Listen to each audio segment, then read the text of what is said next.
Perkenalkan, nama saya Siti Ramdaniati, NIM 18100-213. Di sini saya akan menjelaskan mengenai manajemen biaya berdasarkan aktivitas. Untuk manajemen biaya berdasarkan aktivitas di sini merupakan pendekatan yang dilakukan secara keseluruhan terhadap sistem yang terintegrasi dan juga berfokus pada pengawasan manajemen terhadap aktivitas guna untuk meningkatkan nilai terhadap pelanggan dan juga untuk meningkatkan laba bagi perusahaan. Di dalam manajemen biaya berdasarkan aktivitas di sini dibagi menjadi dua dimensi, yaitu dimensi biaya dan juga dimensi proses. Kemudian yang selanjutnya adalah identifikasi, definisi, dan juga klasifikasi aktivitas. Jadi ketika hal ini itu penting dalam penerapan ABM. Jika ingin mempunyai hasil yang bagus, maka pengimplementasian terhadap ABM itu juga harus bagus, meskipun harus membutuhkan waktu dan juga kesabaran. Selanjutnya saya akan menjelaskan mengenai pengimplementasian ABM ini terhadap perencanaan sistem, yaitu ada 5. Yang pertama, sasaran dan tujuan sistem ABM. Kemudian yang kedua itu posisi persaingan perusahaan saat ini dan yang diinginkan. Kemudian yang ketiga itu proses bisnis dan bauran produk perusahaan. Keempat itu jadwal, dan kelima itu kemampuan perusahaan untuk mengimplementasikan ABM tersebut. Selanjutnya saya akan menjelaskan tentang ABM dan akuntansi pertanggungjawaban. Akuntansi pertanggungjawaban adalah alat fundamental untuk pengendalian manajemen dan ditentukan melalui 4 elemen penting, yaitu pemberian tanggung jawab, pembuatan ukuran kinerja, pengevaluasian kinerja, dan pemberian penghargaan. Akuntansi pertanggungjawaban bertujuan mempengaruhi perilaku dalam cara tertentu sehingga seseorang atau kegiatan perusahaan akan disesuaikan untuk mencapai tujuan bersama. Sistem akuntansi pertanggungjawaban berdasarkan keuangan memberikan tanggung jawab pada berbagai unit perusahaan dan menyatakan berbagai ukuran kinerja dalam bentuk keuangan. Jadi, akuntansi pertanggungjawaban berdasarkan aktivitas adalah sistem akuntansi pertanggungjawaban yang dikembangkan untuk perusahaan yang beroperasi dalam lingkungan yang mengalami perbaikan berkelanjutan. Sistem akuntansi ini mengukur kinerja sehingga menekankan pada pandangan keuangan dan non-keuangan. Yang berikutnya, pertanggungjawaban berdasarkan keuangan dibandingkan dengan pertanggungjawaban berdasarkan aktivitas.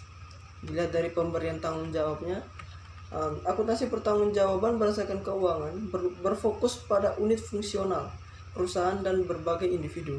Yang pertama, sebuah pusat pertanggungjawaban akan diidentifikasi. Pusat ini biasanya adalah unit perusahaan seperti pabrik, departemen, atau lini produksi. Apapun unit fungsionalnya, tanggung jawab didefinisikan dalam bentuk keuangan, contohnya biaya. Sedangkan, pertanggungjawaban berdasarkan aktivitas atau proses, titik utamanya akan mengubah inti dan individu menjadi proses dan tim.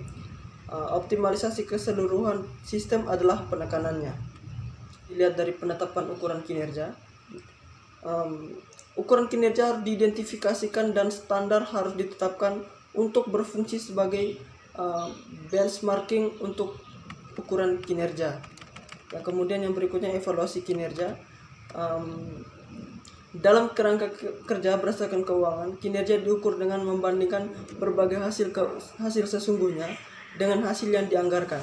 Kinerja keuangan yang diukur melalui kemampuan untuk memenuhi atau mengalahkan standar keuangan tertentu yang tidak berubah sangatlah ditekankan. Kemudian yang terakhir, pemberian penghargaan. Sistem penghargaan dalam sistem akuntansi keuangan berdasarkan keuangan didesain untuk mendorong setiap orang dalam mencapai atau mengalahkan standar anggaran. Dalam sistem pertanggungjawaban berdasarkan aktivitas, sistem penghargaannya lebih rumit. Tiap orang bertanggung jawab sebagai tim serta atas kinerja individual. Sekian dari saya. Terima kasih. Baik, terima kasih. Perkenalkan, nama saya Kesha Hinuk. Di sini saya akan menjelaskan tentang analisis nilai proses. Nah, analisis nilai proses adalah hal yang fundamental atau hal yang mendasar bagi akuntansi pertanggungjawaban berdasarkan aktivitas. Nah, analisis ini berfokus pada akuntabilitas berbagai aktivitas sebagai ganti biaya. Dan analisis ini juga menekankan pada memaksimalkan kinerja keseluruhan sistem sebagai ganti dari kinerja individual. Nah, analisis nilai juga mengubah berbagai konsep akuntansi pertanggungjawaban berdasarkan aktivitas dari tingkat konseptual menjadi operasional. Kita lihat yang pertama ada analisis penggerak, yaitu pencarian akar pemicu. Nah, mengelola berbagai aktivitas, tentunya kita membutuhkan pemahaman dan penyebab dari aktivitas tersebut. Nah, setiap aktivitas terdiri atas input dan juga output. Nah, input aktivitas adalah berbagai sumber daya yang dikonsumsi suatu aktivitas dalam rangka menghasilkan outputnya, sedangkan output aktivitas adalah hasil atau produk dari suatu aktivitas. Nah, akar pemicu atau root cause adalah penyebab yang paling dasar dari suatu aktivitas yang dilakukan. Nah, analisis penggerak bertujuan untuk mengungkapkan akar pemicu. Jadi, analisis penggerak adalah usaha yang dilakukan untuk mengidentifikasi berbagai faktor yang merupakan akar pemicu dari biaya aktivitas. Dan yang kedua ada analisis aktivitas, yaitu mengidentifikasi dan menilai isi nilai. Nah, analisis aktivitas adalah proses untuk mengidentifikasi, menjelaskan, dan mengevaluasi berbagai aktivitas yang dilakukan perusahaan. Nah, analisis aktivitas harus menunjukkan 4 hasil. Yang pertama, aktivitas apa saja yang dilakukan. Yang kedua, berapa banyak orang yang melakukan aktivitas tersebut. Yang ketiga, waktu dan sumber daya yang dibutuhkan untuk melakukan aktivitas. Dan yang keempat, yaitu penilaian atas aktivitas bagi perusahaan, termasuk saran untuk memilih dan mempertahankan berbagai aktivitas yang menambah nilai. Nah, menentukan isi nilai tambah dari aktivitas berkaitan dengan pengurangan biaya daripada pembebanan biaya. Oleh karena itu, hal ini merupakan bagian yang paling penting dalam analisis aktivitas. Nah, berbagai aktivitas tersebut dapat diklasifikasikan sebagai bernilai tambah dan tak bernilai tambah.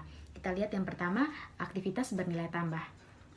Aktivitas bernilai tambah merupakan berbagai aktivitas yang dibutuhkan untuk dapat bertahan dalam bisnis. Beberapa aktivitas yang disyaratkan memang dibutuhkan untuk memenuhi hukum. Nah, berbagai aktivitas lainnya merupakan aktivitas bernilai tambah berdasarkan peraturan. Nah, aktivitas dalam perusahaan adalah aktivitas discretionary. Nah, aktivitas discretionary diklasifikasikan sebagai aktivitas yang bernilai tambah jika secara simultan memenuhi berbagai syarat. Yang pertama, aktivitas yang menyebabkan perubahan kondisi. Yang kedua, perubahan kondisi yang tidak dapat dicapai melalui aktivitas sebelumnya. Dan yang ketiga, aktivitas yang memungkinkan berbagai aktivitas lainnya dilakukan. Yang kedua ada aktivitas tak bernilai tambah. Semua aktivitas selain berbagai aktivitas yang paling penting untuk tetap bertahan dalam bisnis sehingga dipandang tidak perlu disebut sebagai aktivitas tak bernilai tambah. Nah, aktivitas ini dapat diidentifikasi melalui ketidakmampuannya memenuhi salah satu dari 3 syarat yang tadi disebutkan dalam aktivitas bernilai tambah tersebut. Nah, pelanggaran atas 2 syarat pertama adalah contoh umum dari aktivitas tak bernilai tambah. Nah, perubahan kondisi aktivitas tak bernilai tambah karena merupakan pekerjaan diulang. Aktivitas itu melakukan sesuatu yang seharusnya telah dilakukan oleh sebelumnya. Biaya tak bernilai tambah adalah berbagai biaya yang disebabkan oleh aktivitas tak bernilai tambah atau kinerja tidak efisien dari aktivitas bernilai tambah. Terima kasih. Baik, terima kasih. Saya akan menjelaskan tentang contoh aktivitas tak bernilai tambah. Nah, seperti halnya pemasangan ulang, suku cadang, pengiriman barang, ataupun pengerjaan ulang itu merupakan suatu contoh aktivitas tak bernilai tambah. Nah, perusahaan itu mempunyai 5 aktivitas utama yang termaksud aktivitas sia-sia atau tidak mempunyai nilai tambah.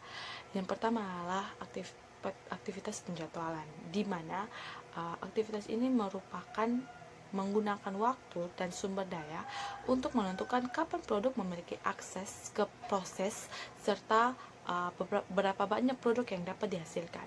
Selanjutnya adalah perpindahan, di mana itu merupakan aktivitas yang menggunakan waktu dan sumber daya untuk memindahkan bahan baku, bahan setengah jadi, dan bahan jadi dari departemen satu ke departemen lainnya. Selanjutnya adalah waktu tunggu, di mana bahan baku dan bahan setengah jadi ini mempunyai waktu tunggu untuk melanjutkan ke tahap selanjutnya. Yang selanjutnya adalah pemeriksaan, suatu aktivitas di mana menggunakan waktu dan sumber daya digunakan untuk memastikan bahwa produk tersebut memiliki spesifikasi. Yang terakhir adalah penyimpanan, suatu aktivitas yang menggunakan waktu dan sumber daya di mana barang atau bahan baku tersebut tetap ada berada dalam persediaan. Baik, selanjutnya saya akan menjelaskan tentang pengurangan biaya. Nah, kondisi persaingan memaksa perusahaan untuk mengirim produk yang diinginkan para konsumen dengan baik, tepat waktu, dan juga dengan biaya yang serendah-rendah mungkin. Nah, dengan ini perusahaan berarti harus terus berusaha untuk memperbaiki biayanya. Nah, analisa yang digunakan perusahaan untuk mengurangi biayanya itu ada 4. Yang pertama, eliminasi aktivitas. Itu berarti bahwa perusahaan harus berfokus pada aktivitas yang tidak punya nilai tambah. Selanjutnya adalah pemilihan aktivitas, di mana perusahaan harus betul-betul memilih aktivitas yang mempunyai strategi-strategi yang bertentangan. Selanjutnya pengurangan aktivitas, yaitu perusahaan harus mengurangkan beberapa aktivitas yang tidak dibutuhkan atau memakan waktu yang lebih banyak. Selanjutnya adalah penyatuan aktivitas, di mana perusahaan meningkatkan efisiensi dengan berbagai aktivitas atau strategi dengan bentuk menyatukan aktivitas-aktivitas tersebut. Selanjutnya saya akan menjelaskan tentang pengukuran kinerja kerja. Pengukuran kinerja aktivitas terdapat dalam bentuk keuangan dan non-keuangan. Nah, berbagai ukuran ini didesain untuk menilai seberapa baik proses tersebut dilakukan dan seberapa baik produk tersebut dihasilkan. Nah, ukuran kinerja aktivitas itu terdapat pada 3 dimensi utama. Yang pertama itu efisiensi, kualitas, dan input. Baik, efisiensi itu berfokus pada hubungan berbagai input dan output aktivitas. Nah, ukuran waktu untuk kinerja cenderung menggunakan non-keuangan, sedangkan efisiensi dan kualitas itu adalah ukuran keuangan dan non-keuangan. Baik, sekian penjelasan dari saya. Terima kasih. Baik, selanjutnya akan saya bahas di sini yaitu ukuran kinerja aktivitas. Jadi, ukuran keuangan dari kinerja seharusnya juga memberikan informasi khusus mengenai pengaruh dalam bentuk uang atas perubahan kinerja aktivitas. Dari berbagai ukuran keuangan harus menunjukkan potensi penghematan yang sesungguhnya. Jadi, ukuran kinerja aktivitas ini meliputi berbagai aspek, yaitu yang pertama yaitu pelaporan biaya bernilai dan tak bernilai tambah. Mengurangi biaya bernilai tambah adalah salah satu cara meningkatkan efisiensi aktivitas. Penekanan pada biaya tak bernilai tambah menunjukkan tingkat pemborosan yang dialami perusahaan, sehingga memberikan informasi mengenai potensi perbaikan. Hal ini akan mendorong para manajer untuk lebih menekankan pada pengadilan aktivitas tak bernilai tambah. Selanjutnya adalah pelaporan tren. Laporan tren menunjukkan pengurangan biaya yang terjadi. Perbandingan berbagai biaya aktual dari 2 periode akan menghasilkan penurunan yang sama. Namun, pelaporan biaya yang tak bernilai tambah tidak hanya menunjukkan penurunan, tetapi juga tempat penurunan tersebut terjadi. Selanjutnya yaitu peran standar Kaizen. Perhitungan biaya Kaizen berkaitan dengan penurunan biaya berbagai produk dan proses yang telah ada. Dalam istilah operasional, perhitungan biaya ini mengarah pada penurunan yang tak bernilai tambah. Pengendalian berbagai proses penurunan biaya ini dapat dicapai melalui penggunaan berulang 2 subsiklus utama. Yang pertama yaitu Kaizen atau perbaikan berkelanjutan, dan yang kedua yaitu siklus pemeliharaan. Nah, subsiklus Kaizen ini ditentukan oleh 2 rangkaian tadi.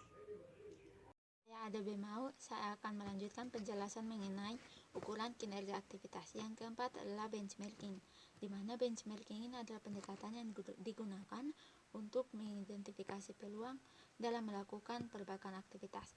Nah, dalam suatu perusahaan ada beberapa unit berbeda yang melakukan beberapa aktivitas yang sama. Hal ini akan dijadikan sebagai perbandingan untuk mengukur atau menilai kinerja suatu aktivitas dalam perusahaan tersebut. Yang kelima adalah pengaruh penggerak dan perilaku. Nah, untuk mengurangi aktivitas tak bernilai tambah, maka seharusnya mengurangi kebutuhan aktivitas tersebut, sehingga ini juga akan mengurangi ukuran output aktivitas. Yang keenam adalah manajemen kapasitas aktivitas. Kapasitas aktivitas adalah jumlah frekuensi suatu aktivitas yang dilakukan.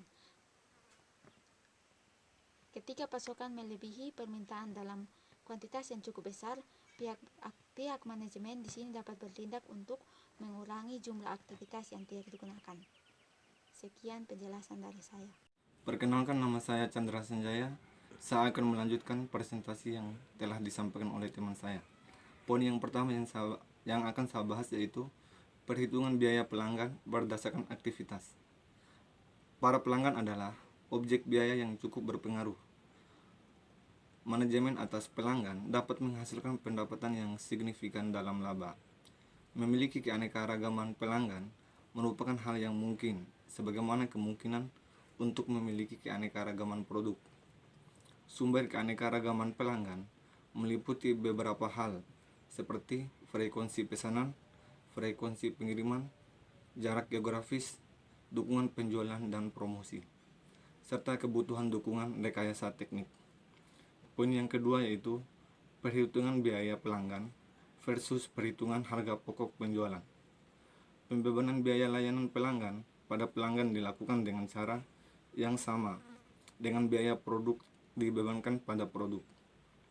Aktivitas yang digerakkan pelanggan seperti memasuki pesanan, mengambil pesanan, mengirim, melakukan tindakan penjualan, dan mengevaluasi kredit. Klien didefinisikan dan dimasukkan dalam daftar kamus aktivitas. Perkenalkan, nama saya Rosa Delima Kosat. Saya akan melanjutkan presentasi dari teman saya tentang perhitungan biaya pelanggan dan pemasok berdasarkan aktivitas. Dalam sistem perhitungan biaya berdasarkan aktivitas, keakuratan perhitungan harga pokok produk diperbaiki dengan penelusuran biaya aktivitas pada produk yang memakai aktivitas. EBC juga dapat digunakan untuk menentukan akurat biaya pelanggan dan pemasok. Pengetahuan biaya dan pelanggan dapat menjadi informasi penting untuk memperbaiki profitabilitas suatu perusahaan. Yang berikutnya adalah perhitungan biaya pelanggan berdasarkan aktivitas. Para pelanggan adalah objek biaya yang cukup berpengaruh.